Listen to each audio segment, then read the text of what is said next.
we call it almost like an impact crisis. How can you have actually, more impact, or how can you create more impact in this world that's so complex and with this constant changes and constant crisis? We all know that our leaders are overwhelmed and they're busy. There's only so much time and so much they can do. So do they break up their day and chunk it?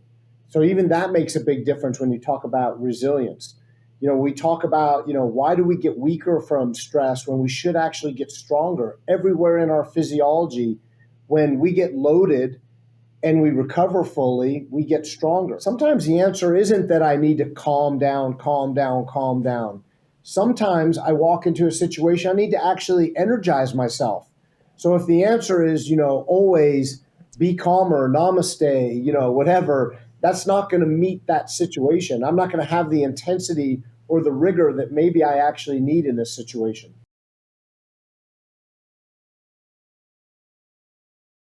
If you had to boil down your founding vision into one sentence, what would that be? Helping people maximize their impact, both at work and at home, and get better as they do that rather than burning out. Imagine now, I had strategies that used to help me, but the majority of my fatigue was physical. And now those strategies don't work. I'm really in a panic because I can feel that I'm not showing up at my best. And I can experience that the detriment of my brain performance is starting to play out in the way that I can handle situations, my emotional control, all of those things. That's a pretty tough place to be for a leader. So that kind of aha moment where we analyze that helped us then realize that people needed different strategies. They needed emotional recovery strategies and cognitive or brain recovery strategies so they could be their best. And when you add on top of that, when what I think works doesn't work anymore and the load is getting more complex and heavier, it's a really tough place for, I think, executives and leaders to be today. Just imagine a leader would go into a tough project, an intense period of time, tough deliveries, because leaders need to deliver tough projects. And it would combine an additional metric, and that additional metric would be, at the end of the project, we're all 10% better. Just imagine what kind of paradigm shift that is. Where I need to control my energy state. Do I need to be up and ready to go to just transmit energy? Or do I actually need to be calm so that I don't inflame the situation? I actually can listen better. Many people think of being an energy multiplier as someone who's just, boom, boom, boom. But our research actually shows that energy multipliers are curious. They ask great questions. They're great listeners. They're compassionate. They're empathetic. Right now, what we see is that a lot of people are struggling. Right? I mean, we see, if you look at our data, we see a huge degree of fatigue. We see that, a huge degree of everything is more complex. We're moving from crisis to crisis to crisis at the moment, and the toll on leaders is huge. We always say this decade is probably the most challenging ever, like with all the transformations that are happening, all the crises that are happening, AI explosion, digital currencies, climate change. I mean, lots and lots of supply chain problems. There are lots of problems.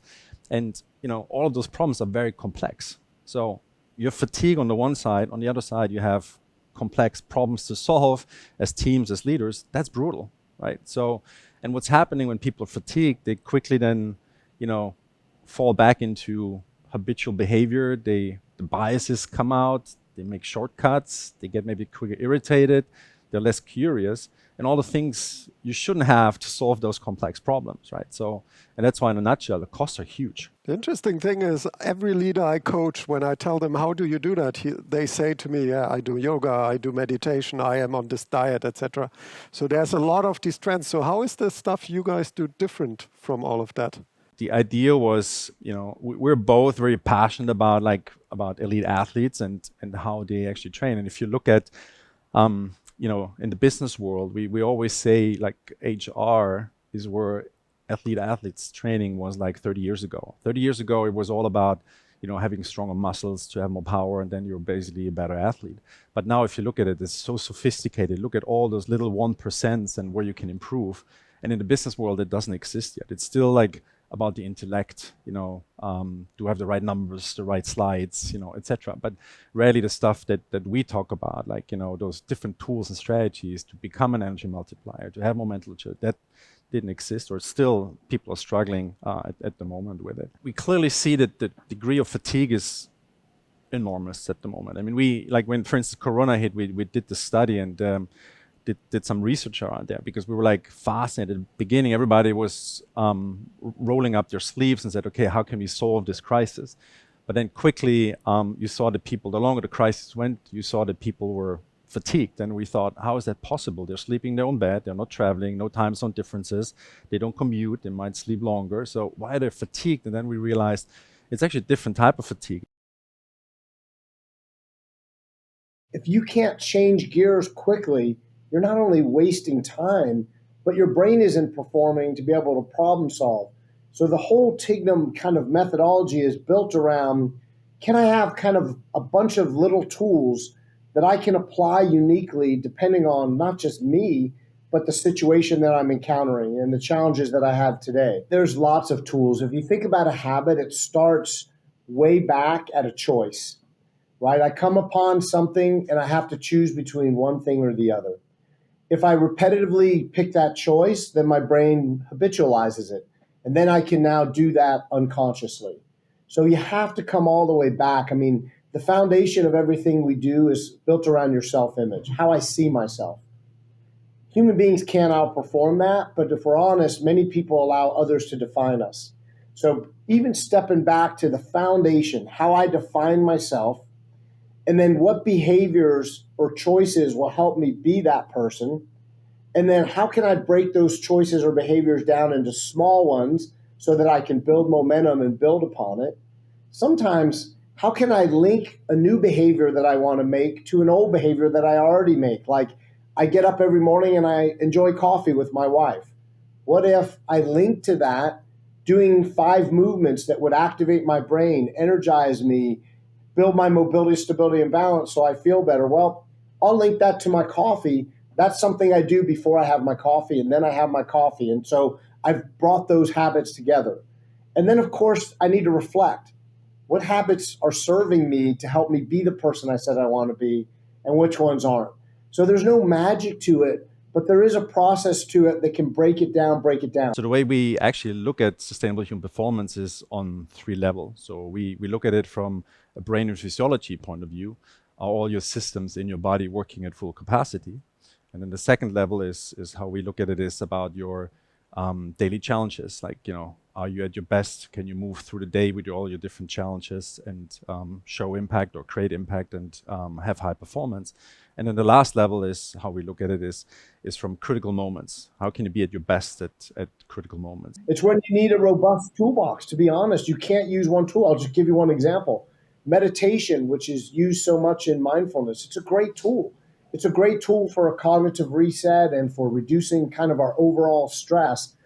But we find many people that have relied on that, and that could kind of help them get through the day. Suddenly now by 1 p.m., they've been bombarded by so many things. They either need to check out and start all over, or they may need some new micro tools, some small tools that they can apply right now. A quick mental imagery, kind of a quick reset with their intentions. A breathing technique that actually works in 1 minute rather than needing 20 or 30 minutes. And the same with exercise, right? I get up in the morning and I go and do some kind of rigorous exercise and I feel energized. Well, I get an adrenaline response from my body to help me do that. Does that last me the whole day? Well, not when my fatigue later on is a combination of now physical fatigue from my workout, but then cognitive fatigue from sitting in a Zoom meeting over and over and having to come up with new answers and solve problems, and emotional fatigue because I have employees in the Ukraine and employees in Russia, and I have on social media people demanding that we do the right thing, and the right thing is complicated. It's complex. It's not just black and white because we don't live in a black and white world. That's where I need this kind of robust toolbox. If you think about the human physiology, we're built to get stressed and then recover and rebuild stronger to be ready for the next stress. So if I look at that for an executive, on a day where I'm running go, go, go, go, what I'm missing is the opportunity to actually get stronger. So where do I put those opportunities to regenerate or replenish and get stronger? So some of that happens, for us, we look at kind of the macro recovery, over the course of a year. Where are my opportunities to check out, really unload, really reset my autonomic or my nervous system and really refocus on what's important? At that moment, I get stronger from what I've done the last 8 weeks, 10 weeks, 12 weeks. But even on a weekly basis or a daily basis, when I take moments to reflect, when I do things that help me recharge again, if I do them in the correct way, maybe even, very purposefully and intentionally, I reprocess that stress that I was just under.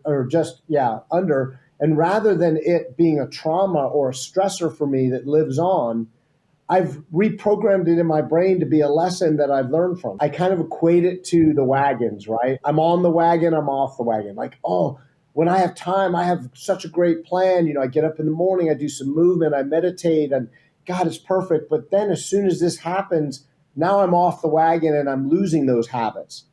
But that's an easy problem to fix. The problem is that person doesn't have an alternative wagon. So what if I were to create a plan for myself when everything's going smooth, but then I had, a different plan for when I'm on the run and I'm back to back, or I have a different plan for when something unexpected comes into my schedule and I've already played through what that plan is. Then I actually don't need to get rid of my habits. I have to apply different habits to that day.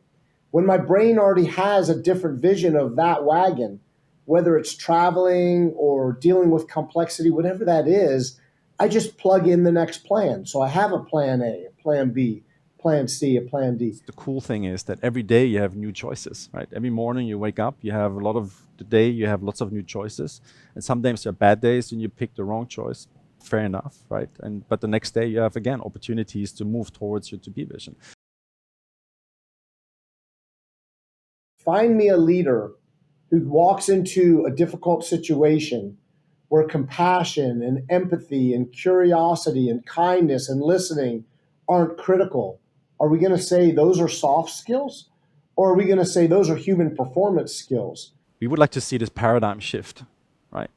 Right now, the thinking when it's about human performance is more about avoiding a crisis. And we would like to see it's about how can we actually get better? How can we get 10% better? Even if we move through a crisis, if we move through periods of high intensity, if we move through tough projects. We need to get more strategic because we know that culture change takes forever.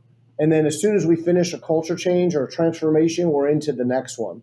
And business is now moving too fast for that.